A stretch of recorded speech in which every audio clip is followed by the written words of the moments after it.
Welcome back, everybody. I'm Jerry with Dub Bears Talk, and today we're going to be talking about the top 30 visits and how they can actually be very telling on what Ryan Poles is going to do in this upcoming draft. I'm going to go over quickly last year's draft and how much turnaround there was between the top 30 visits and who we got, where they went, so why that's important. We're going to talk about each position category so far that they've interviewed and how many players, how that kind of has an effect on it, and some late round prospects that you might want to look out for, mainly because of these top 30 visits and some trends that Ryan Poles has been having through these past couple drafts that we've gotten to see. So comment down below what you think who you think might be a big sleeper in this draft. Who you think Ryan Poles should go for, maybe in the third round or later. Let me know down below if you have a big fit for the Bears there. And then like the video if you like it, and then subscribe for more. We have a lot more draft content coming out,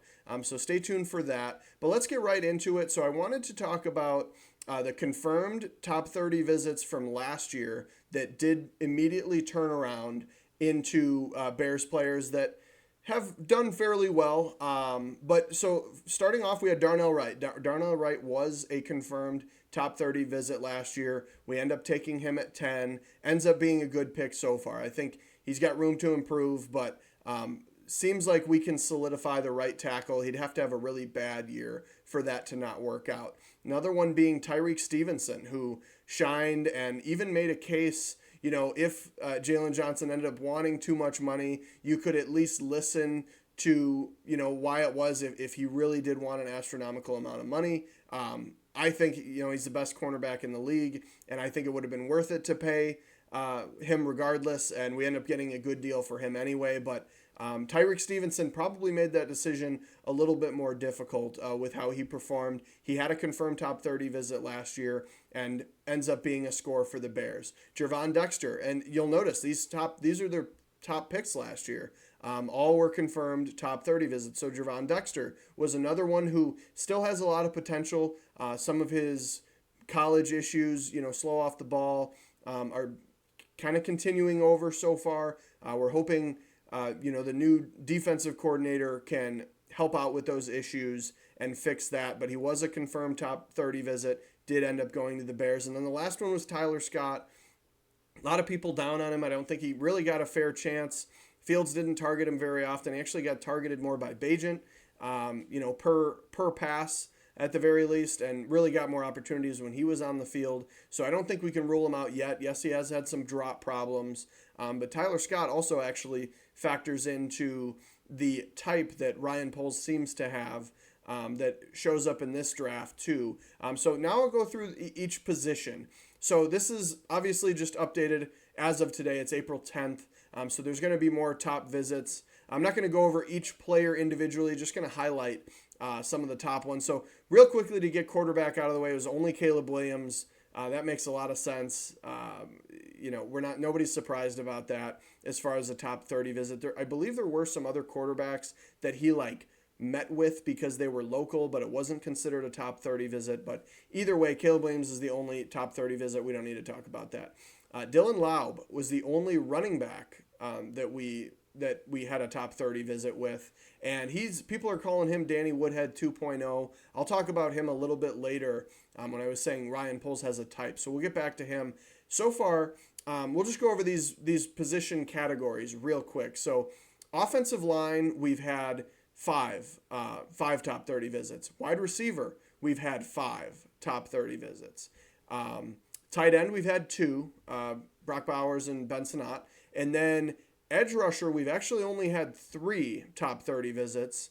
And then cornerback, we've had 4, which I thought was very interesting. I'm not going to go through cornerback too much in this video because I really only see us taking one with depth, or I guess for depth, which would be in a later round. And I don't know why. I really like Jaylon Johnson, as I said, Tyrique Stevenson, Kyler Gordon is a fantastic slot. You've got Terrell Lewis, who I think shined and made some plays. He definitely needs some help, and he's definitely still at this moment just a backup. But I think he would even have potential to be a cornerback too on the team, or even in the slot. He's a little big for a slot corner, but you could even move him to safety. I liked when he was on the field. He was aggressive. He made some good tackles, so I like seeing that. I don't really see why we've interviewed 4 cornerbacks. Maybe Ryan Poles is just very high on the cornerbacks in this draft, and if it's in a situation where you're taking best player available, that's what you end up coming down to. But let's go over these larger position groups that they have done the interviews for. So you have the top 3 wide receivers, and Marvin Harrison Jr., Malik Neighbors, Rome Odunze. He did all those. Also, another first round option would be Xavier Worthy. People are saying late first, maybe second round for Xavier Worthy. A lot of people kind of, I'm going to say overhyping him just because he's that guy who he broke the record for the combine 40 time, which is great. I just don't think you should overreact to that. But then the last one is Jaquan Jackson, who is kind of known as like a gadget player, who, he's could be a good kick returner, punt returner. You could throw him in on some run plays. He's out of Tulane. And then, he's about 5'11", 185. So he's not huge, but he could be a good slot option. But then between him and Dylan Laub, as I was talking about before, they're both kind of listed as gadget players where, Dylan Laub, for being a running back, has a lot of routes in his route tree. And, you could throw in at, a wide receiver, especially in a gadget play, sort of type situation. And then the same thing with Jaquan Jackson. And you could put these labels on Tyler Scott and Velus Jones Jr., who both so far haven't worked out. But that's where I'm saying he kind of seems to have a type there. And I wouldn't be super surprised if you saw one of these, but probably only if you're trading back and acquiring more draft capital, which I could see him doing, especially based on this next topic that we're going to talk about. And this is the offensive linemen. So all of their offensive linemen, except for one or two, are being projected in the mid to late first round. So I will go over all these real quickly. So we have J.C. Latham, Tyler Guyton, Kieran Omega DJ is how I'm going to say it. I don't know exactly how to say his name. Graham Barton, Trevor Keegan, and then Jackson Powers Johnson, which I said 5 at the beginning. It is 6. There's 6 offensive linemen. I think I was pairing up tackles or whatever improperly. But the tackles are J.C. Latham, Tyler Guyton, Kieran Omega DJ, and then Graham Barton played tackle in college at Duke, but a lot of people are saying he's going to move to center, which I haven't done a whole lot of research on him, but I thought that was very interesting that he's played mostly tackle, and he's going to move to center. He's 6'5", like 315, so he's not your prototypical center height. I mean, a center technically could be any height, but they are typically shorter. You got Jason Kelsey, who's like closer to 6 foot, 6'1". So anyway, the two that I'd like to, or I guess we'll point out all of them first. So J.C. Latham, Tyler Guyton, Graham Barton, and Jackson Powers Johnson all could be looked at like mid to late round draft picks. You're likely getting any of them there. J.C. Latham, if they're, it would probably be a reach in the draft. But all those guys are mid to late round, which really, really points to a trade back scenario. And I can't really say that I'm super surprised about it because we know Ryan Poles likes his picks. And with being able, it kind of, if you just line up those guys, it could mean that Joe Alt, he didn't need to see, a top 30 visit. He didn't need to test his character and see him at the facility. It could mean, the same thing for a lot of those other Olu Fashanu, Talise Fuaga, all those guys that are being rated as top-tier offensive linemen. But it also could mean that he wants to trade back and have his ducks in a row to make sure he makes the right pick in that situation if the people that he wants falls. I think in a crazy scenario, you could see, like, if Rome Odunze is available at 9, the Bills desperately need a wide receiver and would probably have to trade a first next year to come up. But the Bears could get a first next year from the Bills, who are on a team who lost most of their very talented players and might not be the same football team that they were in the past. So maybe Ryan Poles would want to capitalize on taking a first next year and later round draft capital this year to move way back in the draft, but still having an opportunity at, probably maybe Tyler Guyton that late in the round, probably can still get Graham Barton, might get Jackson Powers Johnson, Zach Frazier, who hasn't done a top 30 visit yet. but very well could. Is another option that you could probably get in the first round. I don't know if he's worth that, but I think in the right situation, you could go that direction. But then moving off of the guys in the first round, I guess to finish off there, that's kind of solidifies the idea of trading back for an offensive lineman. Now, it doesn't mean they're going to not stick and pick an offensive lineman, but it definitely would suggest that they're going to go in that direction with the people that they've been interviewing with. Then moving on to the later round guys that they have, Kiran Omega-DJ is how I'm going to say it, and Trevor Keegan are actually both Chicagoland area guys. Trevor Keegan out of Crystal Lake, Illinois. Kiran is out of Hinsdale. And I think that is very important to keep track of. Those are both like fourth round or later guys that Poles could be very high on his list, and probably also likes the idea of the Chicagoland area. That's been a very common trend with the guys that he's taken in. Jack Sanborn, TJ Edwards, first ones that come to mind. I know there's more, but he likes to have people on the team because he knows how important the Bears are to Chicago, and the guys that have been fans growing up are going to play harder for the team and appreciate being on the team. So I do really like that.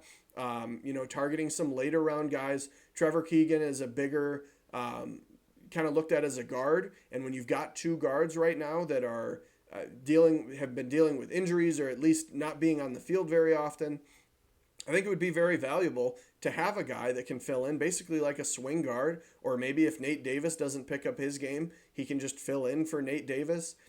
So I like that idea for Trevor Keegan.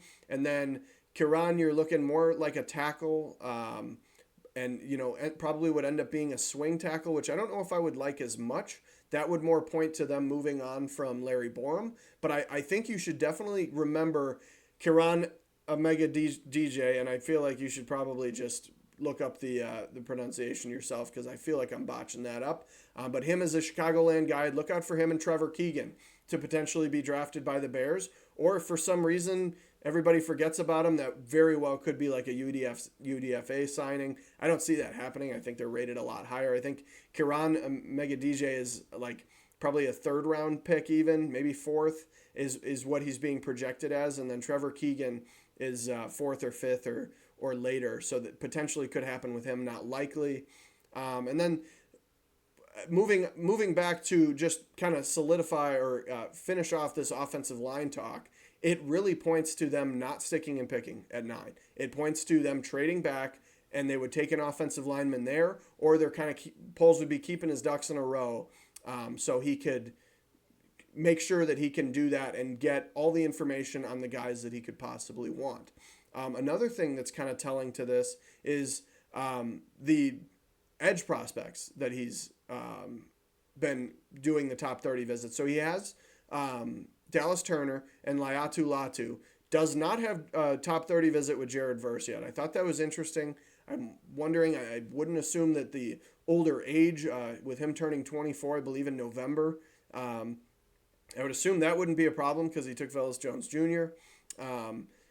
He's just a big, strong, most 4-3 defensive end looking prospect in the top these top rounds. Laiatu Latu, who did get a visit, you could argue that he is in that same position. He is also in a position to be a hybrid. He could play a 3-4 outside linebacker or a 4-3 defensive end. And then Dallas Turner definitely would be more of a fit to a 3-4 outside linebacker. But I also think with his size, if he got a little bit bigger, he definitely could slide in with the athleticism and the talent that he has. That would make a whole lot of sense. But the last person that I saw that they did a top 30 visit with was Chop Robinson, who is another candidate who, if you're trading back in the first round, you probably have to have information on him if you're going to take him, because he's being looked at as a late first, early second round guy. And if Ryan Poles is looking at trading back to take somebody in the first and hopefully acquiring an early second round, maybe it is a little later second round, maybe one of these guys falls, and then you can pick up somebody there. And then the last person that also fits into this category I mentioned quickly earlier, is Xavier Worthy, who he's a late first, early second round guy. So if you look at all these picks, it ends up being there's a lot more people for these top 30 visits that are in this like mid-teens, late teens, early 20s for draft position. And it really points to the Bears trading back. Now, you can't guarantee that the Bears are going to trade back just based on this, but if you look at the trends, last year we talked about Darnell Wright, Tyreek Stevenson, Gervon Dexter, Tyler Scott, who were all the top picks by the Bears, all had confirmed top 30 visits. And there aren't really anybody that's in this draft as far as the other positions that you could label as a sticking and picking target, other than if Malik Neighbors or Rome Odunze falls to 9. That would obviously be a stick and pick situation. Dallas Turner, Laiatu Latu. I think Laiatu Latu is probably a trade back, especially with his injury history. But I think you would label him as that too. Dallas Turner would definitely be a stick and pick. And then Brock Bowers is one of the tight ends that would definitely be a stick and pick. But the rest of the players are either late round, which is only a couple of them, and then the mid to end of the first round. So I think this really does point to the Bears trading back. And if I had to pick right now, April 10th, what I think the Bears would do in the draft is I think their number one option on the board would be to trade back. And I think that is going to be contingent on who's available. If all the top 3 receivers are off the board and the top 4 quarterbacks are off the board, which would be 7 of the first, of the 8 picks in front of them, that would really be the only situation that I see. At that point, you're probably having either Joe Alt, or I guess you would have to have Joe Alt or Dallas Turner falling in that situation, which you could make an argument that a team would want to trade up for that. Brock Bowers would likely still be there in that situation. So I think just looking at the current top 30 visits, I think it's very telling on what Ryan Poles is going to do in this draft. And I think right now it's pointing to trading back, getting more draft capital, and getting the best player available. It also could be, in the event, maybe he does really want Rome Odunze or Malik Neighbors if they fall, and he's just going to lock it in. But you have to be prepared for if the situation isn't right. And if he can get a first round pick next year, or even, a second round pick next year, or a second round pick this year to trade back, a couple spots, so another team can get Rome Odunze, that's very valuable, because the top end of this draft is pretty. There's a lot of talent around there, but as you get later in the rounds, I feel like there is a big drop off in this draft. So I don't know if it's necessarily super important to have the very late rounds, but to pick up another second, or a second and a third, or anything in the top 4 rounds, I think would be very valuable for the Bears. And with them only having the 4 picks, it would be nice to capitalize and be able to get as much value as possible for every pick. So let me know what you think down below. Do you think that this is telling? Do you think, am I looking too far into this as far as looking at last year and, comparing it to this year? Let me know what you think down below. And then we're going to have more videos about this. If you'd like, I could also go more in depth with all the players through top 30 visits. I probably wouldn't go over like quarterback or running back, but I definitely go over individually in videos about the wide receivers, the tackles, or the offensive line, and then the edge rushers. If you'd like, I'll go way more in depth on them. I do have a lot of information, but I wanted to get this out because just scrolling through the list of the top 30 visits is very telling on where Ryan Poles' mind is at and where the Bears front office is at. So thank you for watching, and bear down.